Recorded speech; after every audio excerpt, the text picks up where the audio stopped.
Capítulo 7. Los agujeros negros no son tan negros. Antes de 1970, mi investigación sobre la relatividad general se había concentrado fundamentalmente en la cuestión de si ha habido o no una singularidad en el Big Bang. Sin embargo, una noche de noviembre de aquel año, justo un poco después del nacimiento de mi hija Lucy, comencé a pensar en los agujeros negros mientras me acostaba. Mi enfermedad convierte esta operación en un proceso bastante lento, de forma que tenía muchísimo tiempo. En aquella época, no existía una definición precisa de qué puntos del espacio-tiempo caen dentro de un agujero negro y cuáles caen fuera. Ya había discutido con Roger Penrose la idea de definir un agujero negro como el conjunto de sucesos desde los que no es posible escapar a una gran distancia, definición que es la generalmente aceptada en la actualidad. Significa que la frontera del agujero negro, el horizonte de sucesos, está formada por los caminos en el espacio-tiempo de los rayos de luz que justamente no consiguen escapar del agujero negro, y que se mueven eternamente sobre esa frontera, figura 7.1. Es algo parecido a correr huyendo de la policía y conseguir mantenerse por delante, pero no ser capaz de escaparse sin dejar rastro. Figura 7.1. De repente, comprendí que los caminos de estos rayos de luz nunca podrían aproximarse entre sí. Si lo hicieran, deberían acabar chocando. Sería como encontrarse con algún otro individuo huyendo de la policía en sentido contrario, ambos serían detenidos, o, en este caso, los rayos de luz caerían en el agujero negro. Pero si estos rayos luminosos fueran absorbidos por el agujero negro, no podrían haber estado entonces en la frontera del agujero negro. Así, los caminos de los rayos luminosos en el horizonte de sucesos tienen que moverse siempre o paralelos o alejándose entre sí. Otro modo de ver esto es imaginando que el horizonte de sucesos, la frontera del agujero negro, es como el perfil de una sombra, la sombra de la muerte inminente. Si uno se fija en la sombra proyectada por una fuente muy lejana, tal como el Sol, verá que los rayos de luz del perfil no se están aproximando entre sí. Figura 2 y 3. Si los rayos de luz que forman el horizonte de sucesos, la frontera del agujero negro, nunca pueden acercarse entre ellos, el área del horizonte de sucesos podría o permanecer constante o aumentar con el tiempo, pero nunca podría disminuir, porque esto implicaría que al menos algunos de los rayos de luz de la frontera tendrían que acercarse entre sí. De hecho, el área aumentará siempre que algo de materia o radiación caiga en el agujero negro, figura 7.2. O si dos agujeros negros chocan y se quedan unidos formando un único agujero negro, el área del horizonte de sucesos del agujero negro final será mayor o igual que la suma de las áreas de los horizontes de sucesos de los agujeros negros originales, figura 7.3. Esta propiedad de no disminución del área del horizonte de sucesos produce una restricción importante de los comportamientos posibles de los agujeros negros. Me citó tanto este descubrimiento que casi no pude dormir aquella noche. Al día siguiente, llamé por teléfono a Roger Penrose. Él estuvo de acuerdo conmigo. Creo que, de hecho, él ya era consciente de esta propiedad del área. Sin embargo, él había estado usando una definición de agujero negro ligeramente diferente. No se había dado cuenta que las fronteras de los agujeros negros, de acuerdo con las dos definiciones, serían las mismas, por lo que también lo serían sus áreas respectivas, con tal que el agujero negro se hubiera estabilizado en un estado estacionario en el que no existieran cambios temporales. El comportamiento no decreciente del área de un agujero negro recordaba el comportamiento de una cantidad física llamada entropía, que mide el grado de desorden de un sistema. Es una cuestión de experiencia diaria que el desorden tiende a aumentar, si las cosas se abandonan a ellas mismas. Uno solo tiene que dejar de reparar cosas en la casa para comprobarlo. Se puede crear orden a partir del desorden, por ejemplo, uno puede pintar la casa, pero esto requiere un consumo de esfuerzo o energía, y por lo tanto disminuye la cantidad de energía ordenada obtenible. Un enunciado preciso de esta idea se conoce como segunda ley de la termodinámica. Dice que la entropía de un sistema aislado siempre aumenta, y que cuando dos sistemas se juntan, la entropía del sistema combinado es mayor que la suma de las entropías de los sistemas individuales. Consideremos, a modo de ejemplo, un sistema de moléculas de gas en una caja. Las moléculas pueden imaginarse como pequeñas bolas de billar chocando continuamente entre sí y con las paredes de la caja. Cuanto mayor sea la temperatura del gas, con mayor rapidez se moverán las partículas y, por lo tanto, con mayor frecuencia e intensidad chocarán contra las paredes de la caja, y mayor presión ejercerá hacia afuera. Supongamos que las moléculas están inicialmente confinadas en la parte izquierda de la caja mediante una pared separadora. Si se quita dicha pared, las moléculas tenderán a expandirse y a ocupar las dos mitades de B caja. En algún instante posterior, todas ellas podrían estar, por azar, en la parte derecha, o, de nuevo, en la mitad izquierda, pero es extremadamente más probable que haya un número aproximadamente igual de moléculas en cada una de las dos mitades. Tal estado es menos ordenado, o más desordenado, que el estado original en el que todas las moléculas estaban en una mitad. Se dice, por eso, que la entropía del gas ha aumentado. De manera análoga, supongamos que se empieza con dos cajas, una que contiene moléculas de oxígeno y la otra, moléculas de nitrógeno. Si se juntan las cajas y se quitan las paredes separadoras, las moléculas de oxígeno y de nitrógeno empezarán a mezclarse. transcurrido cierto tiempo, el estado más probable será una mezcla bastante uniforme de moléculas de oxígeno y nitrógeno en ambas cajas. Este estado estará menos ordenado, y por lo tanto tendrá más entropía que el estado inicial de las dos cajas separadas. La segunda ley de la termodinámica tiene un estatus algo diferente al de las restantes leyes de la ciencia, como la de la gravedad de Newton por citar un ejemplo, porque no siempre se verifica, aunque sí en la inmensa mayoría de los casos. La probabilidad que todas las moléculas de gas de nuestra primera caja se encuentren en una mitad, pasado cierto tiempo, es de muchos millones de millones frente a 1, pero puede suceder. Sin embargo, si uno tiene un agujero negro, parece existir una manera más fácil de violar la segunda ley, simplemente lanzando al agujero negro materia con gran cantidad de entropía, como, por ejemplo, una caja de gas. La entropía total de la materia fuera del agujero negro disminuirá. Todavía se podría decir, desde luego, que la entropía total, incluyendo la entropía dentro del agujero negro, no ha disminuido, pero, dado que no hay forma de mirar dentro del agujero negro, no podemos saber cuánta entropía tiene la materia de dentro. Sería entonces interesante que hubiera alguna característica del agujero negro a partir de la cual los observadores, fuera de él, pudieran saber su entropía, y que ésta aumentara siempre que cayera en el agujero negro materia portadora de entropía. Siguiendo el descubrimiento descrito antes, el área del horizonte de sucesos aumenta siempre que caiga materia en un agujero negro. Un estudiante de investigación de Princeton, llamado Jacob Bekenstein, sugirió que el área del horizonte de sucesos era una medida de la entropía del agujero negro. Cuando materia portadora de entropía cae en un agujero negro, el área de su horizonte de sucesos aumenta, de tal modo que la suma de la entropía de la materia fuera de los agujeros negros y del área de los horizontes nunca disminuye. Esta sugerencia parecía evitar el que la segunda ley de la termodinámica fuera violada en la mayoría de las situaciones. Sin embargo, había un error fatal. Si un agujero negro tuviera entropía, entonces también tendría que tener una temperatura. Pero un cuerpo a una temperatura particular debe emitir radiación a un cierto ritmo. Es una cuestión de experiencia común que si se calienta un atizador en el fuego se pone rojo incandescente y emite radiación. Los cuerpos a temperaturas más bajas también emiten radiación, aunque normalmente no se aprecia porque la cantidad es bastante pequeña. Se requiere esta radiación para evitar que se viole la segunda ley. Así pues, los agujeros negros deberían emitir radiación. Pero por su propia definición, los agujeros negros son objetos que se supone que no emiten nada. Parece, por lo tanto, que el área de un agujero negro no podría asociarse con su entropía. En 1972, escribí un artículo con Brandon Carter y un colega norteamericano, Jim Bardeen, en el que señalamos que aunque había muchas semejanzas entre entropía y área del horizonte de sucesos, existía esta dificultad aparentemente fatal. Debo admitir que al escribir este artículo estaba motivado, en parte, por mi irritación contra Bekenstein, quien, según yo creía, había abusado de mi descubrimiento del aumento del área del horizonte de sucesos. Pero al final resultó que él estaba básicamente en lo cierto, aunque de una manera que él no podía haber esperado. En septiembre de 1973, durante una visita mía a Moscú, discutí acerca de agujeros negros con dos destacados expertos soviéticos, Yakov Seldovich y Alexander Starobinsky. Me convencieron que, de acuerdo con el principio de incertidumbre de la mecánica cuántica, los agujeros negros en rotación deberían crear y emitir partículas.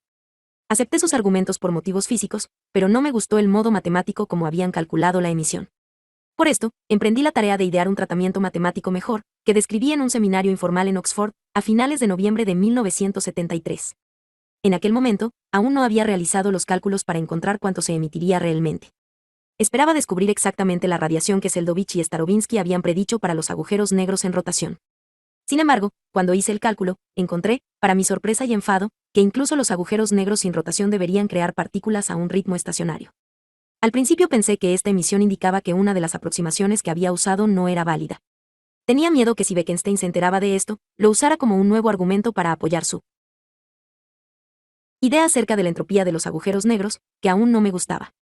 No obstante, cuanto más pensaba en ello, más me parecía que las aproximaciones deberían de ser verdaderamente adecuadas. Pero lo que al final me convenció que la emisión era real fue que el espectro de las partículas emitidas era exactamente el mismo que emitiría un cuerpo caliente, y que el agujero negro emitía partículas exactamente al ritmo correcto, para evitar violaciones de la segunda ley. Desde entonces los cálculos se han repetido de diversas maneras por otras personas. Todas ellas confirman que un agujero negro debería emitir partículas y radiación como si fuera un cuerpo caliente con una temperatura que solo depende de la masa del agujero negro. Cuanto mayor sea la masa, tanto menor será la temperatura. ¿Cómo es posible que un agujero negro parezca emitir partículas cuando sabemos que nada puede escapar de dentro de su horizonte de sucesos? La respuesta, que la teoría cuántica nos da, es que las partículas no provienen del agujero negro, sino del espacio vacío, justo fuera del horizonte de sucesos del agujero negro. Podemos entender esto de la siguiente manera: lo que consideramos el espacio vacío no puede estar totalmente vacío, porque esto significaría que todos los campos, tales como el gravitatorio o el electromagnético, tendrían que ser exactamente cero. Sin embargo, el valor de un campo y su velocidad de cambio con el tiempo son como la posición y la velocidad de una partícula. El principio de incertidumbre implica que cuanto con mayor precisión se conoce una de esas dos magnitudes, con menor precisión se puede saber la otra. Así, en el espacio vacío, el campo no puede estar fijo con valor cero exactamente, porque entonces tendría a la vez un valor preciso, cero, y una velocidad de cambio precisa, también cero.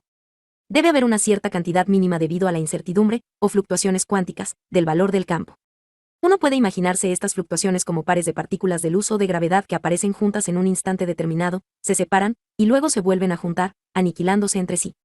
Estas partículas son partículas virtuales, como las partículas que transmiten la fuerza gravitatoria del Sol, al contrario que las partículas reales, no pueden ser observadas directamente con un detector de partículas.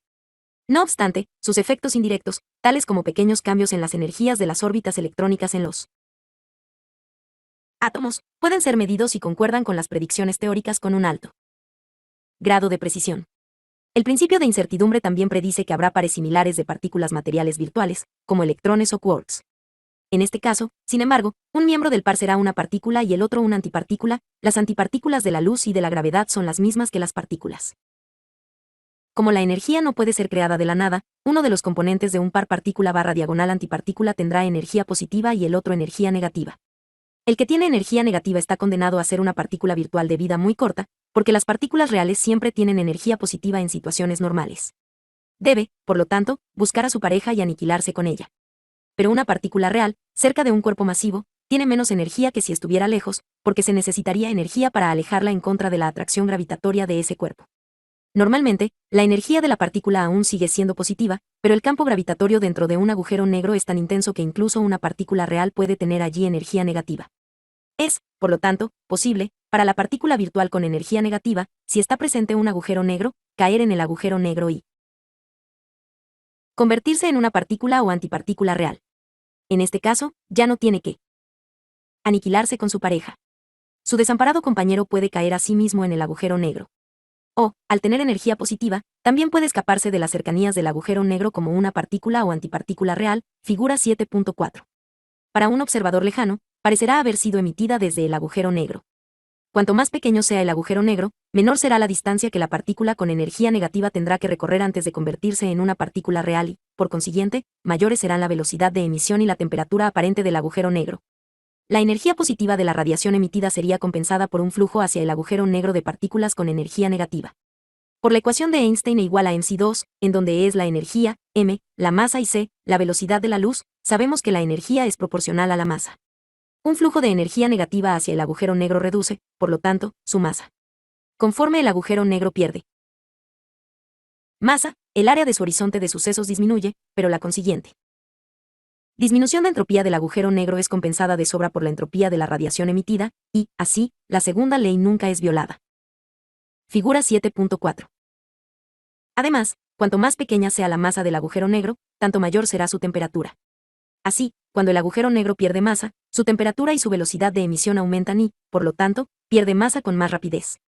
Lo que sucede cuando la masa del agujero negro se hace, con el tiempo, extremadamente pequeña no está claro, pero la suposición más razonable es que desaparecería completamente en una tremenda explosión final de radiación, equivalente a la explosión de millones de bombas H. Un agujero negro con una masa de unas pocas veces la masa del Sol tendría una temperatura de solo 10 millonésimas de grado por encima del cero absoluto. Esto es mucho menos que la temperatura de la radiación de microondas que llena el universo, aproximadamente igual a 2.7 grados por encima del cero absoluto, por lo que tales agujeros negros emitirían incluso menos de lo que absorben. Si el universo está destinado a continuar expandiéndose por siempre, la temperatura de la radiación de microondas disminuirá y con el tiempo será menor que la de un agujero negro de esas características, que entonces empezaría a perder masa. Pero, incluso en ese caso, su temperatura sería tan pequeña que se necesitarían aproximadamente 1.000.000 de billones de billones de billones de billones de billones de años, un 1,66 ceros detrás, para que se evaporara completamente. Este periodo es mucho más largo que la edad del universo, que es solo de unos 10 o 20.000 millones de años, un 1,2 con 10 ceros detrás. Por el contrario, como se mencionó en el capítulo 6, podrían existir agujeros negros primitivos con una masa mucho más pequeña, que se formaron debido al colapso de irregularidades en las etapas iniciales del universo. Estos agujeros negros tendrían una mayor temperatura y emitirían radiación a un ritmo mucho mayor. Un agujero negro primitivo con una masa inicial de 1.000 millones de toneladas tendría una vida media aproximadamente igual a la edad del universo. Los agujeros negros primitivos con masas iniciales menores que la anterior ya se habrían evaporado completamente, pero aquellos con masas ligeramente superiores aún estarían emitiendo radiación en forma de rayos X y rayos gamma. Los rayos X y los rayos gamma son como las ondas luminosas, pero con una longitud de onda más corta. Tales agujeros apenas merecen el apelativo de negros, son realmente blancos incandescentes y emiten energía a un ritmo de unos 10.000 megavatios. Un agujero negro de esas características podría hacer funcionar 10 grandes centrales eléctricas, si pudiéramos aprovechar su potencia. No obstante, esto sería bastante difícil. El agujero negro tendría una masa como la de una montaña comprimida en menos de una billonésima de centímetro, el tamaño del núcleo de un átomo. Si se tuviera uno de estos agujeros negros en la superficie de la Tierra, no habría forma de conseguir que no se hundiera en el suelo y llegara al centro de la Tierra. Oscilaría a través de la Tierra, en uno y otro sentido, hasta que al final se pararía en el centro. Así, el único lugar para colocar este agujero negro, de manera que se pudiera utilizar la energía que emite, sería en órbita alrededor de la Tierra, y la única forma en que se le podría poner en órbita sería atrayéndolo por medio de una gran masa puesta delante de él, similar a la zanahoria enfrente del burro. Esto no parece una propuesta demasiado práctica, al menos en un futuro inmediato. Pero aunque no podamos aprovechar la emisión de estos agujeros negros primitivos, ¿cuáles son nuestras posibilidades de observarlos? Podríamos buscar los rayos gamma que emiten durante la mayor parte de su existencia.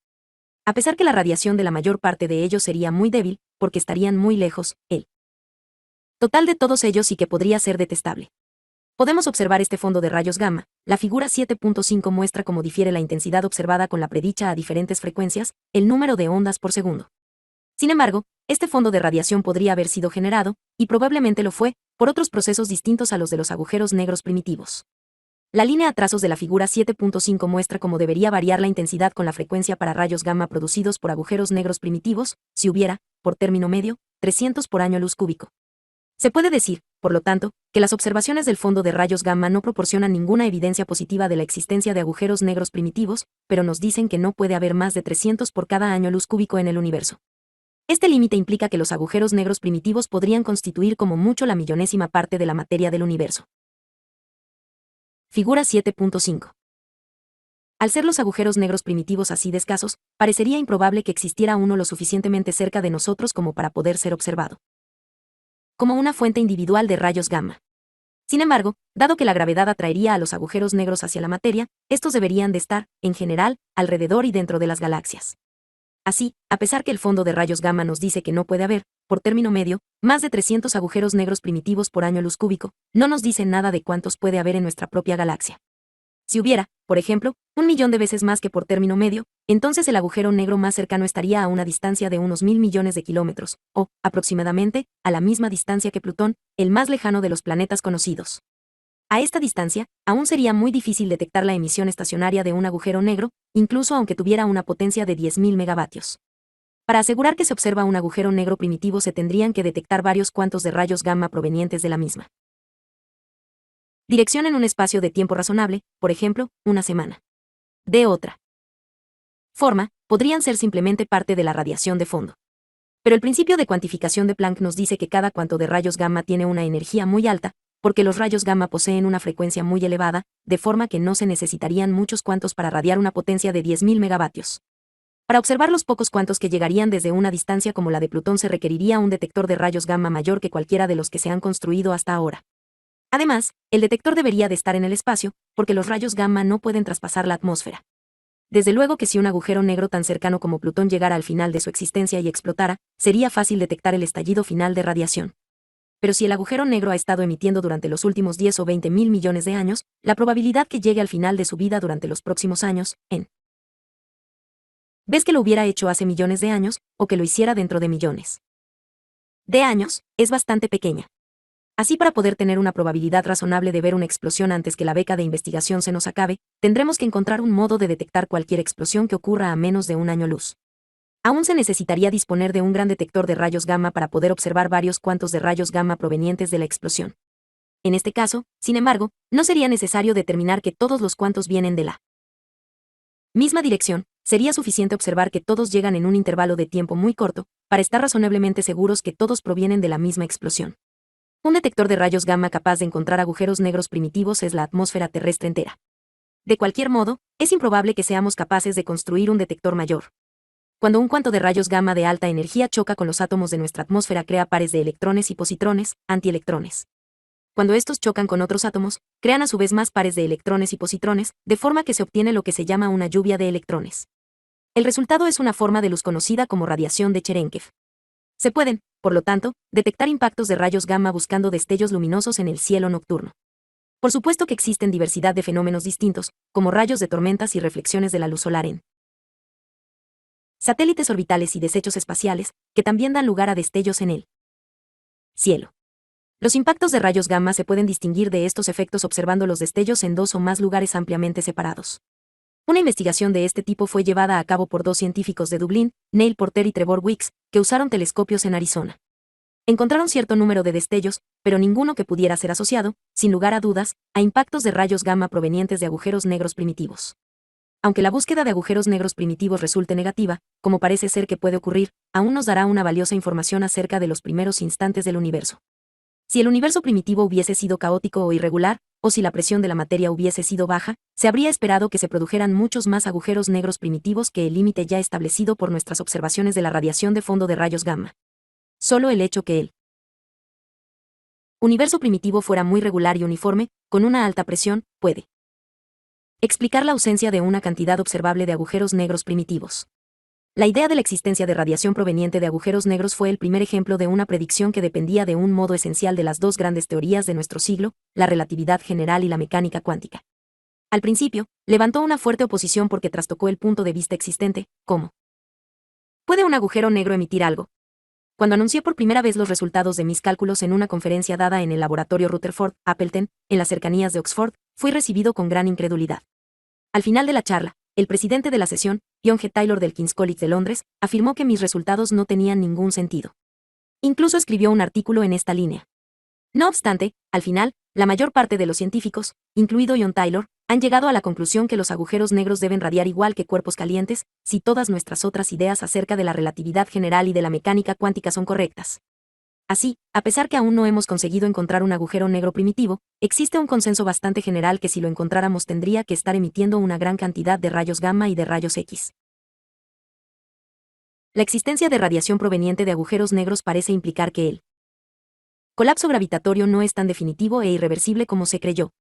Si un astronauta cae en un agujero negro, la masa de éste aumentará, pero con el tiempo la energía equivalente a esa masa será devuelta al universo en forma de radiación.